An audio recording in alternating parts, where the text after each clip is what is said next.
Баршаңызға қайырлы күн достар, сіздермен Азиза. Бүгін осындай өте дәмді әрі керемет болып шығатын қытырлақ вафли рецептісімен бөлісетін боламын.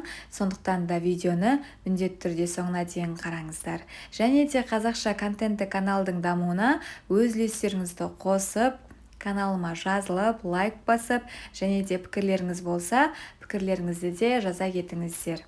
Ал ендеше кеттік, вафлимізді жасауға кірісеміз.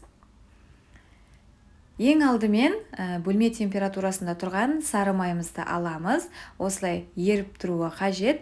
Енді оның үстіне қантымызды салатын боламыз.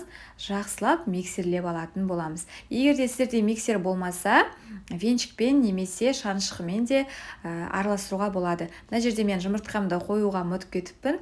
Сол себепті мына жерде 5 жұмыртқамды қойып жатырмын. Мінекей енді араластырып алдық. Енді оның үстіне осы 5 жұмыртқамызды салып, жақсылап араластыратын боламыз. Егер де сіздер венчикпен араластыратын болсаңыздар, жұмыртқаны біртіндеп, яғни бір-бірлеп саласыздар.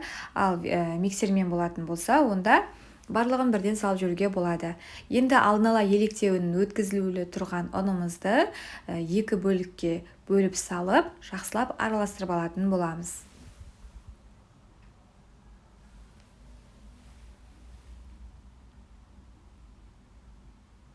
Осылай алдымен айналасына ұнымыз шашырамауы үшін мен алдымен осылай кішкене араластырып алатын боламын. Содан соң оны миксерлейтін боламын.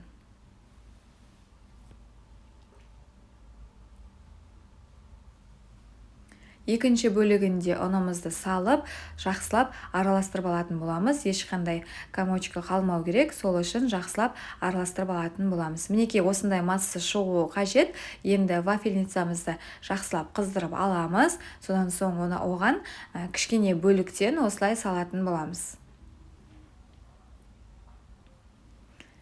Мінекей кішкене бөлігін салдым. Шамамен үлкен қасықпен қасық жарымдай болады. Енді оны кішкене күте тұрамыз. Шамалдан кейін ашамыз. Шамамен 1 минуттай десем де болады. Осылай ашып қараған кезде, осылай қызарыңқырап піскен кезде, осылай мен алып алатын боламын. Оны өзіңіздің қалауыңызша жасасаңыздар болады. Осылай ыссы күйінде, осылай өзінің вафельницаның өзінен шығатын, осыған орайтын боламын насадкісіне. Немесе трубочка етіп жасап алсаңыздар да болады. Өздеріңіздің қалауыңызша әрине. Мен осылай жасап алдым. Және де барлығын осылай пісіріп алатын боламыз. Мінекей сонымен біздің вафлилеріміз дайын болды. Мен жартысын осылай трубочка қылып орадым, жартысын осылай рожок қылып жасадым. Оны тезірек ыстық күйінде жасап аламыз. Өте ыстық болады. Сол кезінде жасап аламыз. Кішкене суып қалғаннан кейін ол осындай формаға енбей қалады. Тек ыстық күйінде жасап алатын боламыз. Дәмі өте керемет болып шығады. Сіздер де жасап көріңіздер. Назарларыңызға рахмет. Сау болыңыз.